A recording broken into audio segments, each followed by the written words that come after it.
Minus infinity से plus infinity लिख सकते हैं। अब इस केस में जब मैंने एरो हेड बना दी है तो इसकी डोमेन क्या होगी, माइनस इन्फिनिटी से प्लस इन्फिनिटी। और रेंज अगर तो मैंने मेंशन किया है कि ये वाई एक्सिस के लोगों पे इन्फिनिटी जा रहा है तो फिर रेंज भी क्या हो जाएगी, माइनस इन्फिनिटी से प्लस इन्फिनिटी हो जाएगी। ठीक है, यस मैं सर, आपको ओके, एक और थैंक यू। ग्राफ बना के दिखाता हूँ तो आपको होप सो क्लियर हो जाएगा कि वेट करें, मैं आपको ना एक और तकनीक से मैं बताता हूँ कि डोमेन और रेंज कैसे फाइंड की जाती है। तो एक तो मैंने ये वर्टिकल लाइन और हॉरिजॉन्टल लाइन के थ्रू बताया, उसके अलावा आप यस। दूसरे मेथड से भी आप लोग आइडेंटिफाई कर सकते हैं। तो लेट्स से मैं एक नया ग्राफ बनाता हूँ कि ये है जी हमारे पास let's say x axis and इधर हम एक बनाते हैं जी, लेट्स से हमारे पास है जी ये वाई एक्सिस। ठीक है जी, ये वाई एक्सिस आपने ड्रा कर लिया। तो इसमें एक और चीज़ है कि ये आ गया हमारे पास एक्स एक्सिस और ये है जी वाई एक्सिस। और ग्राफ में बना लेता हूँ लेट्स से पैराबोला बना लेता हूँ। ठीक है जी, और ये एरो हेड के साथ बना लिया मैंने। ठीक है, और ये लेट्स से पैराबोला जहाँ से स्टार्ट आ रहा है वो हमारा जो पॉइंट है लेट्स से वो है हमारे पास ये point y is equal to 2 है। ठीक है जी, और राइट साइड पे x का अगर देखें तो यहाँ पे क्या होगा जी, इधर प्लस इन्फिनिटी है और लेफ्ट साइड पे क्या मिलेगा जी आपको, minus infinity. Same Y axis का केस है। अब अगर आपको कहा जाए कि आप बताएं कि इसकी डोमेन क्या है और इसकी रेंज क्या है, ठीक है जी, और ग्राफिकली अगर आपने बताना है तो दूसरा मेथड आप एक ये है कि वो किसी भी ग्राफ पे अप्लाई हो जाता है, चाहे वो आप वर्टिकल लाइन हॉरिजॉन्टल लाइन के थ्रू चेक करें या जो अभी मैं बताने लगा हूँ उसके थ्रू आप चेक करें, तो डॉट पे आप पे डिपेंड करता है। और जो ये मेथड है इसमें क्या है कि लेट्स से फॉर एग्जांपल कि हम ये अज्यूम कर लें कि हमें एक डोमेन चाहिए पहले। ठीक है जी, अगर ग्राफिकली आपने डोमेन फाइंड आउट करनी है तो आप सिंपल एक पर्सपेक्टिव माइंड में बना लें, इमेजिनेशन है कि आप माइंड में ये रखें कि आपने लाइट थ्रो करनी है। आपको डोमेन कहाँ से मिलती है, एक्स एक्सिस के ऊपर। तो आपने उस ग्राफ का इमेज देखना है कि एक्स एक्सिस के ऊपर कैसा बन रहा है। इमेज मीन शैडो, शैडो देखना है आपने कि ग्राफ का शैडो एक्स एक्सिस के ऊपर कैसा बन रहा है। अब आप मुझे खुद बताएं कि अगर एक्स एक्सिस के ऊपर आपको शैडो चाहिए इस ग्राफ का, तो आप लाइट अगर आप शैडो तब बनेंगे जब आप लाइट थ्रो करेंगे। तो आप इस ग्राफ के किस साइड से लाइट थ्रो करेंगे एक्स एक्सिस के ऊपर शैडो बनेगा इसका, पॉजिटिव वाई से करेंगे या नेगेटिव वाई से करेंगे।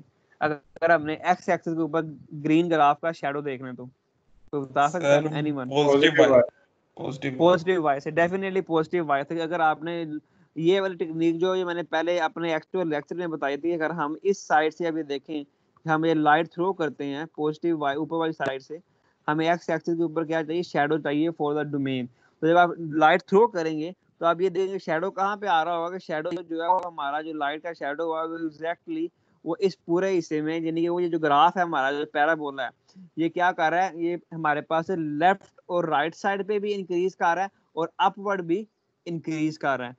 यानी कि अगर इसकी इंक्रीमेंट देखूं तो ये बेसिकली ये जो ग्राफ है हमारे पास जो मैंने ग्रीन में बनाया, ये अपवर्ड भी इनफिनिटली मूव कर रहा है, राइट साइड पे भी इनफिनाइट मूव कर रहा है और लेफ्ट साइड पे भी ये इनफाइनाइट मूव कर रहा होगा ये ग्राफ।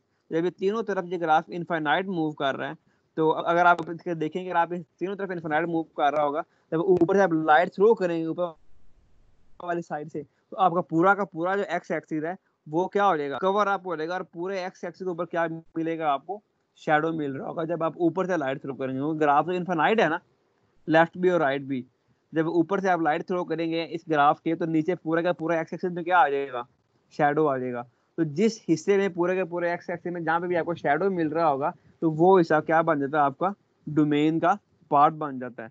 तो इस केस में क्योंकि जो पूरे का पूरा एक्स एक्सिस हमारे पास जो है वो कवर अप हो रहा है, शैडो आ रहा है, तो इसकी डोमेन क्या हो जाएगी, set of all real number. यहाँ पे इसको लिख सकते हैं माइनस इन्फिनिटी से प्लस इन्फिनिटी। क्लियर होगी बात। तो यहाँ तो आप लिखें इसको माइनस इन्फिनिटी से लास्ट इन्फिनिटी, यहाँ आप लिख सकते हैं इसको domain is equal to set of all real number. एक ही बात है। बात समझ आ गई, डोमेन कैसे फाइंड किया है बाय यूजिंग ये शैडो वाली टेक्निक जो है हमारे पास। कोई क्वेश्चन है तो पूछ सकते हो आप लोग।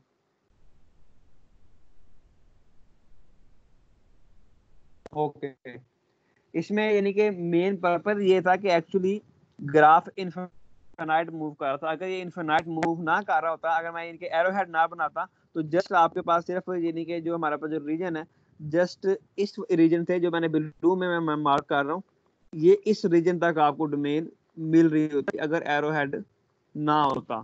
तो लेट्स से ये हमारे पास है यहाँ पे -5 और यहाँ पे लेट्स से हमारे पास +5। तो डोमेन सिर्फ क्या होती है इसकी -5 से +5, लेकिन एरो हेड का मतलब क्या है कि ये इनफिनाइटली मूव कर रहा है, पैराबोला है, तो क्वाड्रेटिक का ग्राफ है ये, तो लेफ्ट से राइट इनफिनाइट जा रहा है, इवन के अपवर्ड भी इनफिनाइट जा रहा है, तो इसलिए इसकी डोमेन मैंने क्या लिख दी, -इन्फिनिटी से +इन्फिनिटी। तो ये आपको पता होना चाहिए कि इसकी डोमेन है क्या। और वैसे भी सिंपल याद रखिएगा, जब भी आपके पास पोलिनोमियल होती है, तो पोलिनोमियल की जो डोमेन होती है वो always set of real number ही होती है, क्योंकि वो फंक्शन कहीं पे भी अनडिफाइंड नहीं आ रहा होता। ठीक है, ये डोमेन की बात होगी। अब इसी ग्राफ में अगर आपने रेंज देखनी हो, ठीक है, तो रेंज क्या होती है हमारे पास वाई एक्सिस के ऊपर। तो अब आपने वाई एक्सिस के ऊपर इस ग्राफ का शेडो देखना है कि किस हिस्से में इस ग्राफ का शेडो आ रहा होगा। तो जब आपने डोमेन के बारे में बात करनी है, तो फिर डेफिनेटली जब आपने वाई के ऊपर हमने बनानी है, शेडो बनाना है वाई एक्सिस के ऊपर, तो अब मुझे बताएं कि वाई एक्सिस के ऊपर शेडो बनाने के लिए हमें किस साइड से लाइट हमें थ्रो करनी पड़ेगी, कोई बता सकता है? एनीवन? -y, हाँ, -y एक्सिस। डोमेन के लिए, और डोमेन ही रेंज के लिए, दोबारा छोड़ के बताओ, रेंज के लिए हमें किस यानी के साइड से लाइट थ्रो करनी पड़ेगी? हमें वाई पे चाहिए शेडो। अगर वाई पे शेडो बनाना हो तो लेफ्ट साइड से लाइट थ्रो करनी पड़ेगी, राइट साइड थ्रो करनी पड़ेगी, अपवर्ड से या डाउनवर्ड से? आप बताओ।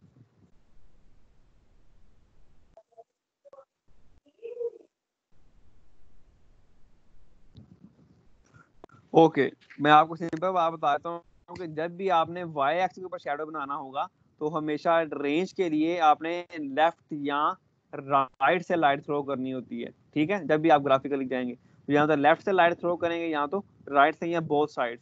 जिसी तरह हमने डोमेन के लिए क्या किया था, अपवर्ड से लाइट थ्रो की थी, तो आप अपवर्ड या डाउनवर्ड से लाइट थ्रो कर रहे होते हैं हम शेडो बनाने के लिए। लेकिन हाँ, हमारे इस ग्राफ के अकॉर्डिंग सिर्फ अपवर्ड से लाइट थ्रो करनी थी। लेकिन इसमें क्या होगा कि इसमें आपको लेफ्ट राइट दोनों साइड से हमें ये थ्रो करना पड़ेगा। कि हम लोग क्या करेंगे कि लाइट को हम इधर से इस डायरेक्शन से लेफ्ट साइड से भी लाइट को हम थ्रो करेंगे, ठीक है जी। और सिमिलरली हम लोग राइट साइड से भी लाइट को थ्रो करेंगे। जब आप लाइट थ्रो करेंगे तो आपने ये देखना है कि शेडो कहाँ पे बन रहा है। तो जब आप लेफ्ट राइट सारी जगह से लाइट थ्रो करेंगे इस ग्राफ की रेंज फाइंड आउट करने के लिए वाई एक्सिस के लॉन्ग, तो शेडो सिर्फ कहाँ पे मिलेगा आपको, 2 से ऊपर शेडो मिलेगा, उसके अलावा और किसी भी जगह पे आपको शेडो नहीं मिल रहा होगा, क्योंकि नीचे वाली जगह पे तो हमारे पास ग्राफ है ही नहीं, गई नहीं हमारे पास, यानी कि ग्राफ ही नहीं मिल रहा, तो वो शेडो तो आपको नहीं देगा। लेकिन इससे अब जितना भी रीजन है उस सारी जगह पे इस हिस्से में, यानी कि अगर मैं देखूँ तो ये जो हिस्सा है हमारे पास, इस पूरे हिस्से में आपको क्या मिलेगा, यहाँ पे शेडो मिल जाएगा, इस पूरे हिस्से में आपको शेडो मिल रहा होगा। इवन सो ऑन इनफाइनाइटली ये शेडो जाएगा, वो ग्राफ क्या हमारा इनफाइनाइट जा रहा है। तो जब हमें इस हिस्से में शेडो मिलेगा तो इसकी फिर रेंज क्या बनेगी, कोई बताएगा मुझे कि अब इसकी रेंज क्या बनेगी हमारे पास?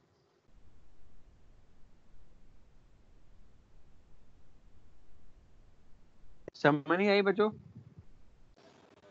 2 से इंफिनिटी तक जाएगा जी। हाँ, 2 से पॉजिटिव इन्फिनिटी तक, तो ये इसकी क्या बन जाएगी, रेंज बन जाएगी। समझ आ गई बात की? कि इसमें आप यानी कि जस्ट सिंपल बात रिपीट कर रहा हूँ कि अगर डोमेन फाइंड करनी है तो अपवर्ड या डाउनवर्ड से लाइट थ्रो करें, और देखेंगे कहाँ कहाँ पे वो बेसिकली एक्स एक्सिस को हमारा शेडो कवर कर रहा है, तो वो सारी क्या बन जाती है, डोमेन बन जाती है। रेंज फाइंड करनी है तो लेफ्ट और राइट से आप लाइट थ्रो करें और देखेंगे आपको शेडो कहाँ पे मिल रहा है, तो वाई एक्सिस के ऊपर जहाँ जहाँ पे शेडो मिल रहा होता है वो क्या बन जाती है, हमारी रेंज बन जाती है। मेन चीज फिर वही है कि हम एक्चुअली ये देख रहे होते हैं कि वाई एक्सिस कौन सी वैल्यू मिल रही है और एक्स एक्सिस से हमें कौन सी वैल्यूज मिल रही हैं। ठीक है, इसमें अगर किसी एक भी जगह पे लेट से हमारे पास कोई एम्प्टी सर्कल आ जाए किसी भी जगह पे, तो वो पॉइंट हमारा डोमेन या रेंज में शामिल नहीं होता। कि उसको आप इस तरह से क्लियर कर सकते हैं कि लेट से कि अगर फॉर एग्जांपल यही ग्राफ है हमारे पास, ठीक है, तो इस ग्राफ को अगर मैं थोड़ी सी माइनर सी चेंजिंग करूं तो फिर देखना कि इसके डोमेन और रेंज में क्या फर्क पड़ता है। कि लेट्स से मैं पहले वाली डोमेन रेंज अगर मैं अरेज कर दूं, ये तो पहले ग्राफ की थी, तो न्यू ग्राफ में अगर हम जाते हैं तो आपको कॉन्सेप्ट क्लियर हो जाएगा कि अगर मैं इस पर्टिकुलर जगह पे लेट्स से एक ये पॉइंट है, ये 0, यहाँ से मैंने एम्प्टी सर्कल कर दिया, और उसके अलावा लेट्स से एक ये पॉइंट है जहाँ पे मैंने क्या कर दिया जी, एम्प्टी सर्कल मैंने यहाँ पे भी ड्रॉ कर दिया, ये भी एक एम्प्टी सर्कल है, और एक हमारा यहाँ पे जी लेट्स से 0 के ऊपर हमारे पास यहाँ पे एक एम्प्टी सर्कल है। ठीक है जी। अब देखें, अब अगर आप लाइट वाला कॉन्सेप्ट अगर आप रिवाइज करें तो डोमेन के लिए क्या होगा, अपवर्ड इस डायरेक्शन से लाइट आ रही होगी। ठीक है जी, ओके, ऊपर से हो गया, हमें शैडो चाहिए एक्स एक्सिस के ऊपर, और रेन के लिए लेफ्ट राइट से आ रही होगी। तो जब आप ऊपर से लाइट जब थ्रो करेंगे तो ये देखें कि इस ग्राफ के अकॉर्डिंग किस एक पॉइंट के ऊपर हमारा एक्स एक्सिस के ऊपर हमें शैडो नहीं मिलेगा, बता सकते हो? 2 पे पास कर कहाँ जाएगा। 2 से पास कर देगा y इक्वल टू 2, और वहां पे x की वैल्यू क्या है, 0 है। 0 0 है। तो यानी कि इसके जो डोमेन है उसमें 0 शामिल नहीं होगा, बाकी सारी जगह पर तो शैडो मिलेगा। यानी कि ये पूरा का पूरा हमें यहाँ से यानी कि इन्फिनिटी में यहाँ से हमें कंप्लीट शैडो मिल रहा होगा, अदर देन ये 0 वाली जगह पे हमें शैडो नहीं मिलेगा। तो ये जो एक 0 पॉइंट है हमारे पास, लेट से ये वाला जो पॉइंट है, इस पॉइंट के ऊपर हमें लाइट मिल रही होगी, तो ये 0 पॉइंट जो है ये हमारी जो है डोमेन का पार्ट नहीं होगा। तो इसमें हम डोमेन जब लिखेंगे तो इसकी जो डोमेन होगी वो माइनस इन्फिनिटी से लेके कहाँ तक है जी, 0 तक। ठीक है जी, और यूनियन 0 से लेके कहाँ तक है, पॉजिटिव इन्फिनिटी तक, लेकिन इसमें 0 इंक्लूड नहीं है। ठीक है जी, क्लियर होगी बात? अब रेंज के बारे में बताएं कि इसकी रेंज क्या होगी, क्या इसकी रेंज में कोई इफेक्ट पड़ेगा तो कहाँ पे इफेक्ट पड़ेगा? अगर हम इसमें इस हम स्कीम में इस ग्राफ में अगर हम रेंज फाइंड करना चाहें तो ये दो एम्प्टी सर्कल है हमारे पास, एक ये y इक्वल टू 2 है, और लेट से इस एम्प्टी सर्कल का मैं नाम दे देता हूँ, ये लेट से y इक्वल टू 4 है। ठीक है, तो अब मुझे बताएं कि अब हमारे पास इस वक्त ये क्या होगा, यहाँ पे इसकी डोमेन अगर आपको बतानी पड़े, लेट से इसका मैं प्रॉपरली 6 लिख देता हूँ इसका मैं, तो अब इसकी रेंज क्या होगी, कौन सा पॉइंट 2 और 6 के बारे में डिसाइड करेंगे, वो किसके ऊपर आपको शैडो मिलेगा और किसके ऊपर आपको शैडो नहीं मिलेगा। पहला क्वेश्चन है 6 के ऊपर शैडो मिलेगा कि नहीं मिलेगा आपको?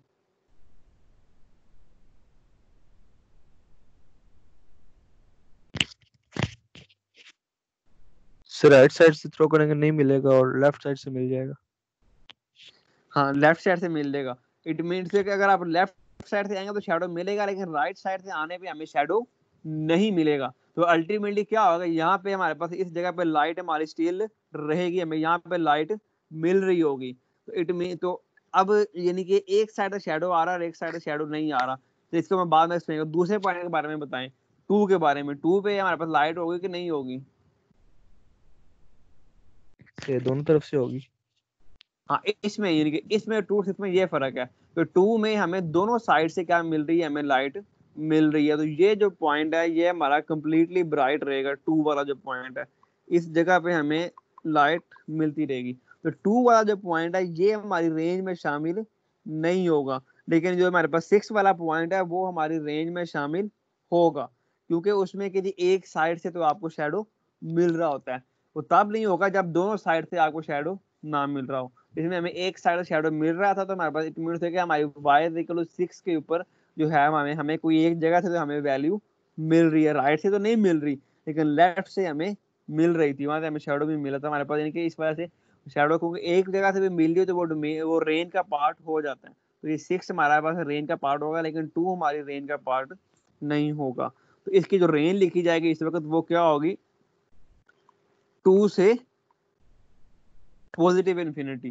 पीछे वाले ग्राफ इस ग्राफ में क्या डिफरेंस है कि उसमें जो 2 था वो इंक्लूड था, इसमें 2 को हमने इंक्लूड नहीं किया।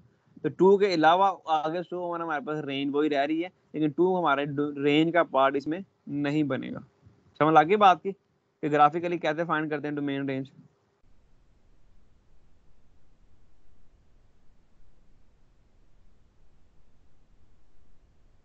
ओके बच्चों, ठीक हो गया।